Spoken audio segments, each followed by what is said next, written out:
এই ভিডিওটা দেখার পর কেউ খারাপ কাজে ব্যবহার করবেন না, কারণ এই ভিডিওতে আমি আপনাদেরকে দেখাবো যদি কেউ আপনার মোবাইল নাম্বারটা তার ফোন থেকে ব্লক করে রাখে, তাহলে আপনি সেই ব্লক করা নাম্বারটা আনব্লক করে তাকে কল করতে পারবেন। অনেক সময় দেখা যায় যে আপনার প্রিয়জন বা পরিচিতি লোকজন অকারণবশত আপনার মোবাইল নাম্বারটা ব্লক করে রাখে, তাই এই ব্লক নাম্বারটা কীভাবে আপনারা আনব্লক করে কল করবেন সেই প্রসেসটা শিখে আসি।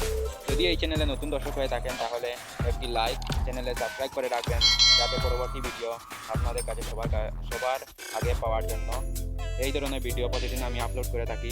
আপনারা সাবস্ক্রাইব করলে অনেক উপকার হবে। প্রথমে যে কোনো ব্রাউজার ওপেন করবেন, ব্রাউজার ওপেন করার পর এখানে এই লেখাটি দেখে দেখে সার্চ করবেন। সার্চ করার পর প্রথম যে ওয়েবসাইটে ক্লিক করবেন। সেই ওয়েবসাইটে ক্লিক করার পর এখানে নিচে দেখবেন কল। এখানে আপনারা ক্লিক করবেন। এখানে ক্লিক করার পর এখানে আপনার নাম লিখে নেবেন। আমি আপনার নাম লিখে নিচ্ছি।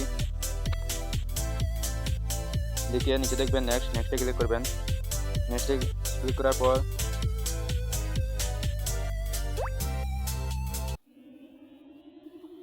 এখানে নিচের দিকে গিয়ে এখানে দেখতে পাবেন সিলেক্ট কান্ট্রি।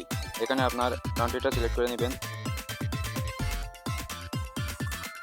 এখানে নিচে যে নম্বরে ব্লক করে রাখা হয়েছে সে নম্বরটা এখানে বসিয়ে দিবেন। বসিয়ে দেওয়ার পর নিচে দেখবেন কল। এখানে কলে ক্লিক করলে কল চলে যাবে। এখানে একটি জিনিস শিখে রাখা ভালো, এখানে আপনি যেহেতু কল করবেন সেখানে অনেক সময় লাইন ডিসকানেক্ট হতে পারে, আপনারা পুনরায় চেষ্টা করবেন।